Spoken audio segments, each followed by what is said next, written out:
Welcome to UA Live. I'm Matthew Green. And I'm Claudia DeCapua. Coming up in the show, we look at the UAHS baseball team subsale, Optimist Basketball, and the Franklin County Dog Shelter. On February 25th, 11th grade students at Upper Arlington High School attending a state-funded ACT test. The days to offered to schools for the state-funded test is either February 25th or March 10th. Freshmen, sophomores, and seniors will have a digital learning day. Students must submit their digital work by 3:05 on Tuesday, so you aren't marked absent. According to education.ohio.gov, state law requires all districts to administer either the ACT or SAT to all 11th grade students throughout the state. On Friday, March 6th, the UAHS Culture and Diversity Club will have the 5th annual Culture Fair. There will be tables representing different cultures, which will show the different foods, music, and art in each culture. The Culture Fair will be in the auditorium lobby from 8:05 a.m. till 3:00 p.m., and students can go during a free period. On Thursday, February 20th, an email was sent out to students and staff reminding everyone of what doors to use throughout the day. It also reminded students to make sure to scan in and out before and after lunch. Following these procedures keeps the school safe and guarantees that students are accounted for throughout the school day. Since the construction of the new high school started, students are dealing with major traffic during their morning commutes. Jack Norris reports. On a normal day to the Upper Arlington High School, your ride should be smooth with no traffic and an occasional stop here and there. But in essence, it will probably be chaotic with students trying to find parking spots and being stuck at the traffic lights for cycle after cycle after cycle. We send it over to on-site field reporter Jack Norris to get his intake on the situation. With the number of students driving themselves to school and the added number of parents driving their students to school has caused a backup on Northwest Boulevard. Whether you're going to school in the morning or leaving school in the afternoon, traffic is backed up at the lights on Northwest. Students trying to parallel park in the mornings and parents driving their kids straight to school has caused delays with everyone getting to school. When it comes to afternoons, students and parents are stopped at the lights on intersection of Northwest and Ridgeview. And to get insight on what is going on at these intersections, we talked to Upper Arlington High School junior Aiden Johnson. On Northwest, with everyone parking on the streets, it kind of stinks because there's a lot of people who are trying to parallel park or who slow down to find a spot or pull into a spot, and then you have people trying to turn left into school, and so then you have to sit in the lane and wait for them, so it slows you down for sure. Along with what Aiden said, the lights are not allowing people enough time to turn left onto Ridgeview Road or Northwest Boulevard.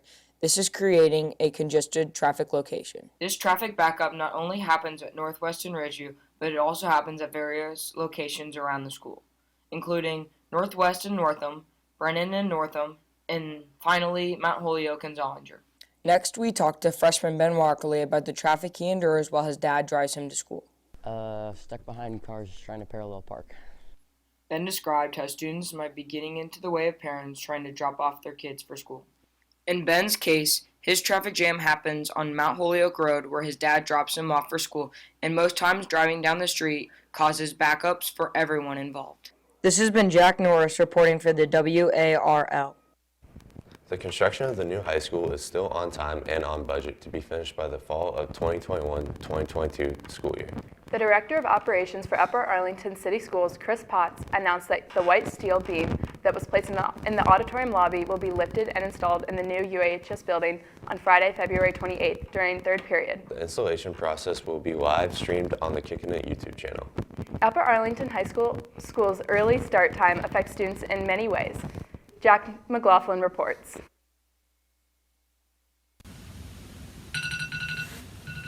As night turns into morning, many teens around the nation are getting ready for school. The country's largest group of pediatricians says many teens need to start school later. As the American Academy of Pediatrics points out that teens and adolescents that don't get the full amount of sleep are affected mentally, physically, and can suffer in their social studies. I talked to some of my classmates about the early school start times. I'm about 7, 8. Around what time do you get up in the morning? 6 a.m. 6:45. 6:30. Do you guys like how early you get up? No. What time do you go to bed? 11:15. 11. 1 in the morning. Thanks for the insight, guys. Reported from the CDC, Around 80% of public schools start before the minimum recommended time of 8:30 a.m., which then leads to the drawbacks of not getting enough sleep in teens.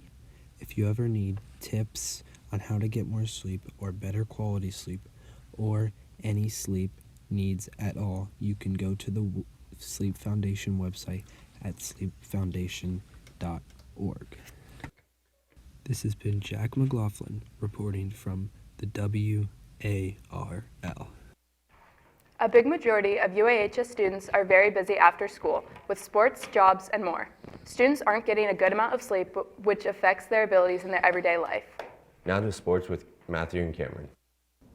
Congrats to our boys swim team for placing second in the state and the girls swim team for placing third in the state. And congratulations to Avery Catalano, Caroline Colombo, Emma Schuler, and Caroline Porterfield on their first place finish in the 200 free relay. The UA Ice Bears are still undefeated with a strong overall record of 34-0-1. The Bears won their first CBJ Cup in program history, defeating St. Charles 3-0. The Bears went into their first district tournament game as the #1 seed and faced Dublin Scioto at the Chiller North on Saturday, February 22nd, and rolled through them with a 16-0 win in 2 periods.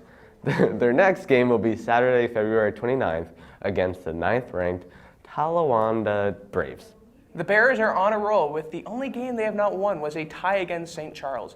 Garrett Alderman has been a wall between the pipes with 13 shutouts. The Ice Bears hope to keep this hot streak going into the district tournament. Just weeks ago, the baseball team spent an early Saturday morning working on preparing baseball subs for the community. Their annual tradition was a huge success. Rafe McClure took a look into the sub-making process. Every year on the first Saturday of February, the UAHS baseball team holds their annual sub sale. Baseball parent Mark McClure explains more. So over the course of 3.5 hours that we were there, we arrived at 7 a.m. and we were done about between 10:30 and 11 a.m. So during that time, we made over 10,000 subs, and I would say 1,100 of those we donated to the homeless here in Central Ohio. That was another positive thing from this event, that we could just give back to our communities. Mark describes how the subs are made. So the sub making process is assembly line style. So we start with 5 tables of around 12 to 14 kids each, and we start with hoagie rolls, and each kid puts cheese on it and meat and banana peppers, and at the end of the row they're put on a pan, and then they're taken to a wrapping station, and they're wrapped. And then at the back of the room we have people that organized all of the kids' orders into bags, and so when your name is called, they'll call your name, and then you go in the back and pick up your subs and take them and put them in your car. Although the sub sale has wrapped up for this year, the baseball team will be selling subs again next January. If you're interested in contributing next season, reach out to a baseball player. Subs are $6 each, or you can make a donation. The baseball program appreciates your support. This has been Rafe McClure reporting for the WARL. That made me hungry, Rafe. Thanks. The Houston Astros have been the drama queens of the baseball world. The Astros have been involved in a scandal in which they were cheating and getting the upper hand against teams while stealing signs. The repercussions against the Astros will be extreme, with the commissioner and the teams in the league coming after them. On the local scale, the UA baseball team has been training for the upcoming season. Matthew Green gets a look inside the baseball facility where players have been training all year. The new baseball facility on Trabian Wilson Road is one of the newest additions in the program at Upper Arlington. This facility has more room and 3 brand new batting cages that players can use throughout the winter and summertime. This facility has around 3,500 more square feet than the old facility, which has been a big help to both players and coaches during workouts and practice during the winter. Every day of the week, including weekends, you can find players in here pitching, hitting, or throwing. When players come in the facility, they store their equipment in these lockers. These may look like regular lockers, but they have a strong tie to the baseball program. These lockers behind me come from the old baseball locker room at File Field.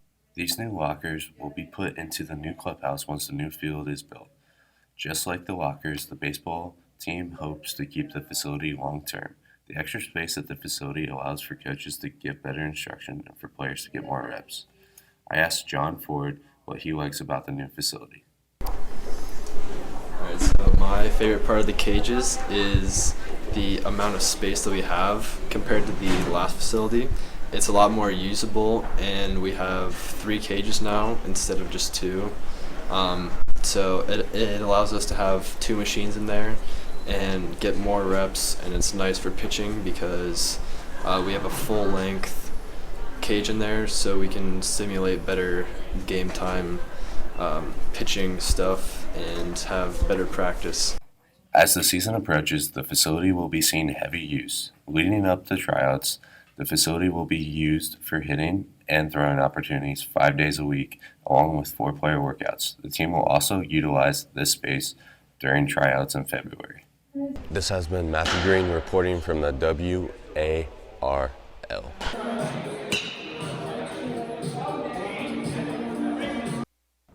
The Bears hope to start the season strong with tryouts starting this week. The Upper Arlington girls softball team has been preparing for tryouts, and I wanted to take a look at what new and exciting things and challenges the girls would face this upcoming season.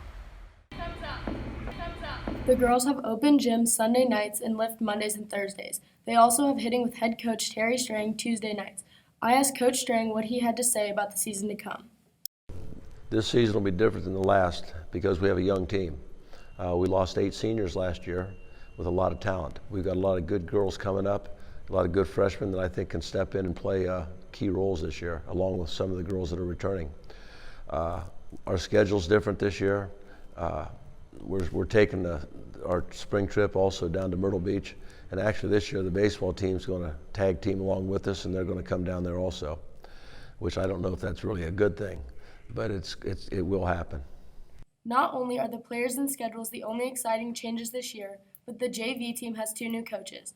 I met with the new head coach to see what she was looking forward to this season. Hi, I'm the new JV coach at the high school. My name's Coach Baylog, and I coached softball at Hastings for a really long time, so I'm really excited to move to the high school and see some of my old players and see how far they've come since they've been in 7th grade. And I'm really looking forward to helping them develop throughout the season and being competitive and having lots of fun with the Bears. With all the new and exciting changes the team will experience this year, there certainly won't be a dull moment, and hopefully it will make for a fun and successful season. This has been Sophie Lenner reporting for the WARL. Good luck to all spring athletes with tryouts this week. And now to toss it to Nora and Jack with Community. Hi, I'm Nora. And I'm Jack. New 8 feet wide sidewalks are due to be built later this year and next year in Upper Arlington after City Council has accepted a bid to construct new bigger paths to accommodate for pedestrian use. Northern Park's new path is the only one being planned for 2020, but the city will also expand sidewalk connections with a new sidewalk on Mount View Road from Fishinger Boulevard to Zollinger. City engineer Jackie Thiel promises they will fix the uneven and dangerous portions of the sidewalk and will finally provide a sidewalk from the residential area to the libraries and schools. The Columbus Zoo and Aquarium is participating along with 26 other zoos in the Gorillas on the Line Answer the Call mobile recycling campaign. From February 1st through April 30th, 2020, you're able to donate your old phone to be recycled at the zoo's entrance. This will help preserve gorilla habitats in the Democratic Republic of Congo. Now, Nora takes a look inside the Franklin County Dog Shelter. The Franklin County Dog Shelter is an amazing local shelter that has dedicated their mission to helping dogs around our community find safe and secure homes. So I'm here at the Franklin County Dog Shelter, and I'm taking a look into all the volunteer opportunities and how the adoption rate has increased throughout the winter months. They currently have about 40 dogs up for adoption and are nursing many more back up to adoption-ready health. I was able to speak to Andrew Kahn, who is the Community Relations Manager at the shelter, to get some facts and statistics about their dogs and requirements for volunteering. We kind of have a dual mission here. We're home of the dog wardens as well, so we keep Franklin County safe from dogs that might be dangerous or vicious. We also pick up stray dogs that are out in the community, but our other mission is to find great homes for the dogs that come into our care. We get a lot of dogs that go out over the holidays, and unfortunately a couple of them do come back to the shelter, but it's a valuable time for them to be away because we learn about their behavior outside of the shelter, so when they come back, we can find the perfect home for them, whether they can't be with cats or they can't be with other dogs. We learn that information and then we find them the great home they need. If you're looking to adopt a dog, we suggest you kind of really look into your lifestyle and see what kind of dog you want. If you're active and you're running around, maybe a couch potato senior dog's not right for you. Or if you love to sit at home and binge Netflix all day, then like this little lady right here would be a perfect dog for you to sit there and watch TV all day with. So if you want to be a volunteer at the shelter, you have to be 18 years of age. You have to go through a couple training classes and orientations, but then you can come and walk dogs. We only require that you give 4 hours a month of your time. So we have 510 active volunteers in 2019. And they do everything from walk dogs to give dogs baths to make enrichment items to take dogs on overnights to our hiking club to our running club. There's lots of ways to get involved. If you want to learn more about what you could do to help, you can visit their website and find your own way to help these pups in a time of need. This has been Nora Dimitrov reporting from the WARL.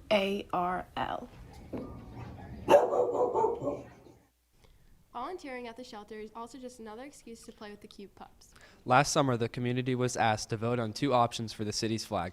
Upper Arlington's new flag prominently features the golden bear, recognizable to all as the symbol of UA. 2 stars represents our community's cherished past and golden future, and discreetly play homage to Upper Arlington's most popular community celebration, the 4th of July. Additionally, horizontal stripes above and below the bear represent the 2 rivers that run on either side of our community.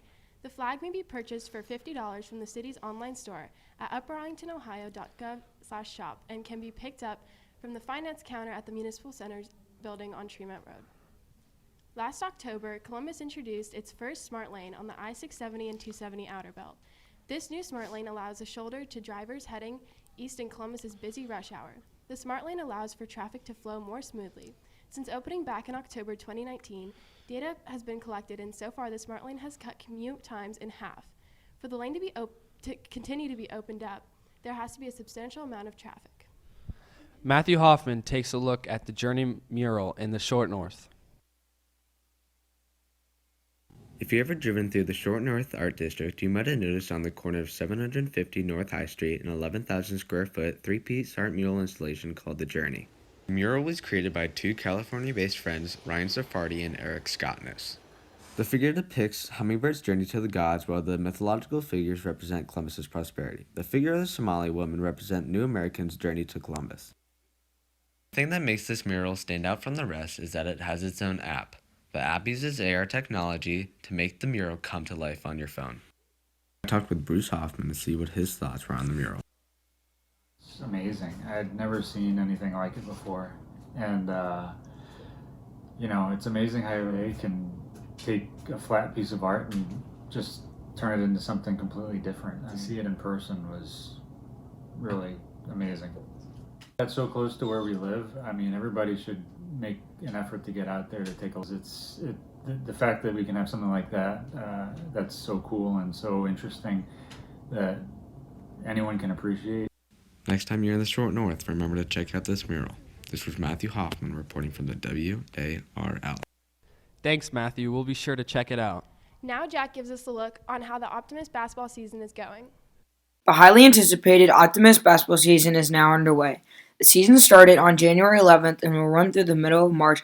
In the Boys Optimist Basketball League, you can start playing once you reach 4th grade, then you can play all the way up till your senior year in high school. Next, I talked to Optimist basketball player Jack Gilmore about why he likes to play Optimist basketball. I enjoy playing basketball with my friends, and it's fun to come out here and play. For the Girls Optimist League, it is the same idea. You can start playing in 4th grade, then go through senior year. The only difference between the girls division and the boys division is, in the girls division, there are 3 different age levels. It starts at 4 to 5, then goes to 6 through 8, and 9 through 12, where in the boys there is 4 through 5, 6 through 7, 8 through 9, and then 10 through 12. To see what it is like to coach and play Optimist basketball, I talked to player coach Brendan Bakowitz. These kids are having a blast, and it's good to be a part and help them coach, give up my time, and get some service hours too. but it's a lot of fun. It's really competitive. There's good teams. You know, everyone gets shots. Yeah, I consider myself a pretty good player. My favorite part about Opti is plan, because it's always super competitive. It's a great way, something to do on Saturday, especially in the winter when there's not much to do. Like pretty much everyone in the grade plays it, all across high school, grade school, middle school. So everyone's super into it, everyone's super competitive, and it makes for a lot of good basketball.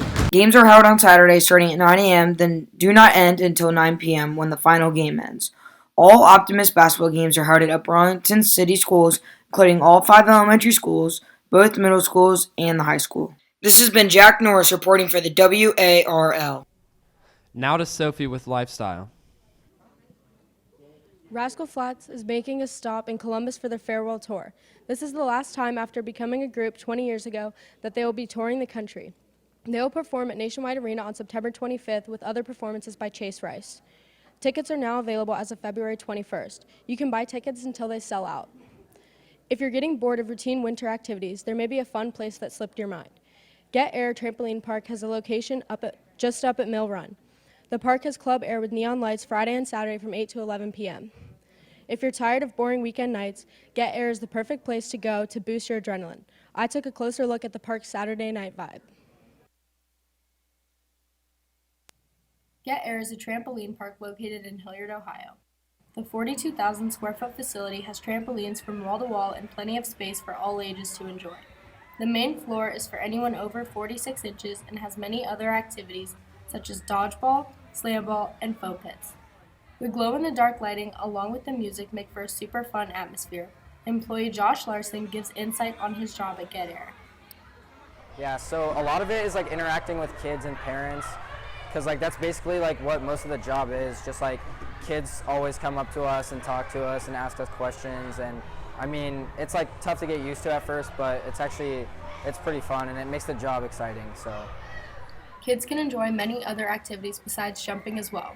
They have rings, a ninja course, and a designated area for kids under 46 inches. But with all the fun comes lots of germs. Employee Maria Manessi explains more.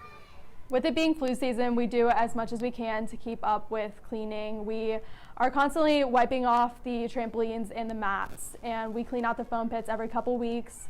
When I have downtime, I'm definitely like cleaning up front, just so when guests come in, it's as clean as possible. And there's a lot of germs that go around here, and we do our best to keep up. We do what we normally clean and more this time of year. Get Air offers an upbeat environment where anyone can meet new people and have a good time with friends. Josh gives us a closer look at how the staff plays a role in creating this awesome atmosphere. my favorite part is definitely just like the environment I have with my coworkers. Around all this, we've all built a pretty good family. It's a great experience, so. The exciting atmosphere is a perfect place for kids and teens to have fun, hang out, get active, and get air. This has been Sophie Lenner reporting for the WARL. After all that jumping, you'll probably want something to eat. Krispy Kreme launched their new mini donuts at the beginning of the year. Claudia DiCaprio reports on these new mini editions. At the beginning of the new year, Krispy Kreme released their mini donuts. These donuts taste just like their regular donuts but with fewer calories. The chief marketing officer said they created these donuts to help people with their New Year's resolutions so they can still have a donut without feeling guilty about it. The mini donuts come in 4 flavors: original glazed, chocolate iced with sprinkles, and strawberry iced with sprinkles. The mini donuts have been permanently added to the menu so they will be available at certain locations year-round. They are 2 for $2 or 16 assorted donuts for $14.49. Every Monday in January, certain locations had a Mini Monday where they gave out free mini donuts from 4 p.m. to 7 p.m. to spread the word of their newest product. Cole DiCaprio, an Upper Arlington High School student, gives his input on the mini donuts. I like them because there's less filling, you can have more of them, they taste the same as the regular donuts, and you can share them with more people. This has been Claudia DiCaprio reporting for the WARL. You can grab one of these mini donuts anytime during the year. Store hours are 6 a.m. to 10 p.m. during the week and 6 to 11 on Saturdays. Preparation for Cinderella is well underway, with the cast rehearsing every day ahead of the show next weekend.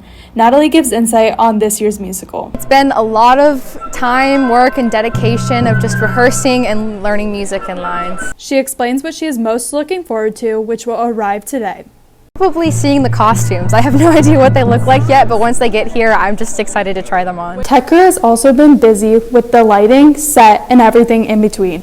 Clinton Witters explains what he is most looking forward to. Getting the show ready, just like the show starting, so we can see the performance, and I can also see like the performance backstage. This has been Maria Manessi reporting for the WARL. Hey guys, it's currently 5:55 on opening night of Cinderella.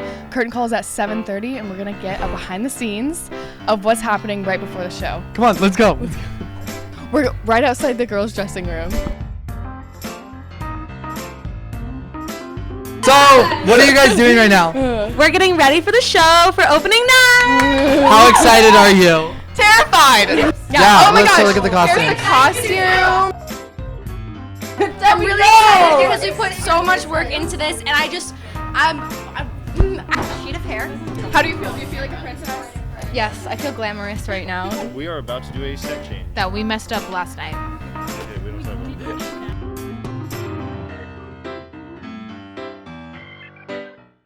that. So I'm going into the stump. Hey Socks. So this is Socks, but on stage he's known as Buttercup. Do you have anything else to say? Jen is currently trying to get onto the prop horse. Who's the most excited for the show? I'm the most excited. Hour away from curtain call. How are we feeling? I'm feeling so good, dude. Topher, how you feeling? I feel great. I'm excited. Opening night, senior year. Okay, this is her shoe. Oh my gosh, that shoe's amazing.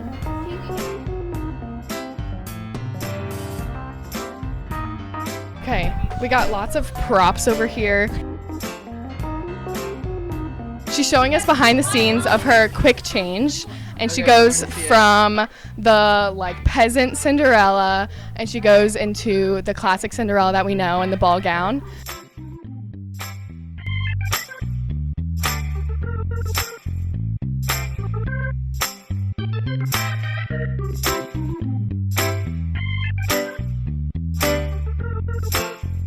Now toss it back to Maine with Matt and Claudia. On the next show, we look at softball, Cinderella the musical behind the scenes, Shamrock Shakes, and UA Idea Day. That's it for this edition of UA Live. Thanks for tuning in.